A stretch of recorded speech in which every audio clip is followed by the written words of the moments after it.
Good morning. We are going to continue with Recorder Karate. This week, it's the Blue Belt song. This is When the Saints Go Marching In. And you may or may not know this song. It's a pretty famous patriotic song. That means it's a song about our country. Here are our things that we're going to do this week. The song is When the Saints Go Marching In. We have two new notes, high C and high D.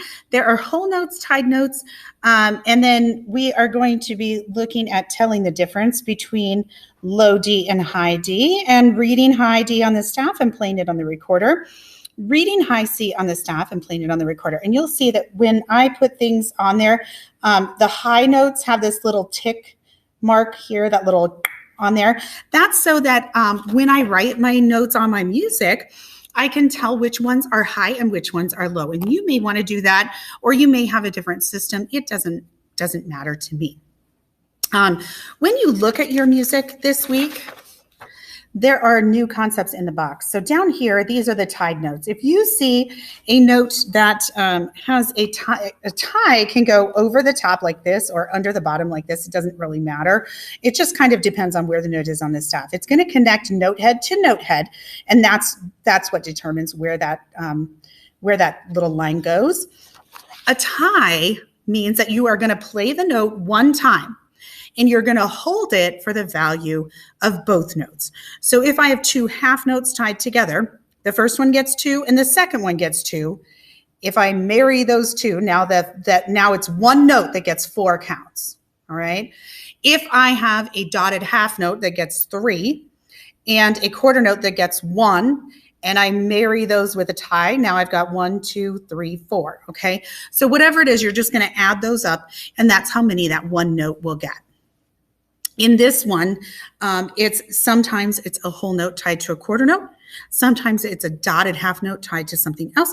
It depends. So you're going to have to really pay attention and go through and accurately count those out.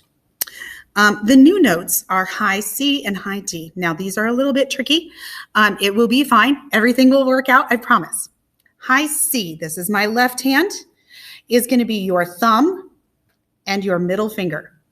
Do not put down this finger, okay? So just these. Okay, that's high C, C.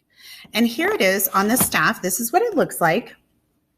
All right, so it's in that third space, F, A, C, E, right? Here's our C. And here's what it looks like on the fingering chart. So your thumb, skip 1, second finger, skip 1, okay? So that's what it looks like on the fingering chart and on the staff. And the other one that we're going to learn today is high D. High D is really a weird feeling one because there is no thumb down for this one, but you get to keep that middle finger in your left hand.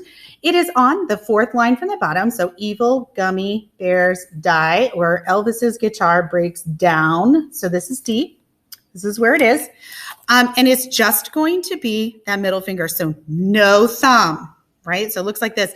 And I know that you're thinking, how am I going to hold the recorder? Here's the deal. You're going to kind of press it into your chin. So it'll be high C and high D.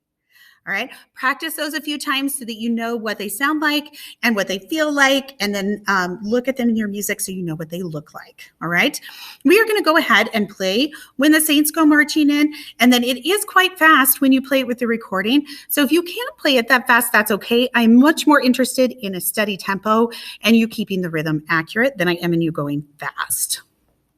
All right, here's When the Saints Go Marching In. 1, 2, ready, play.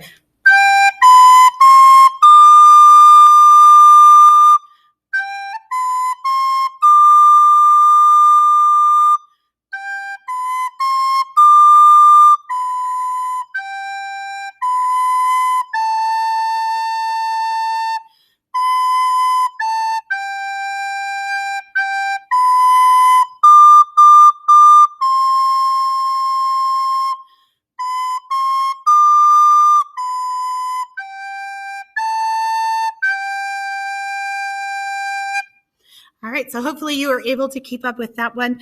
There are patterns in this one. Always look for the patterns so that you know what's coming next. We're going to do it with the recording next time.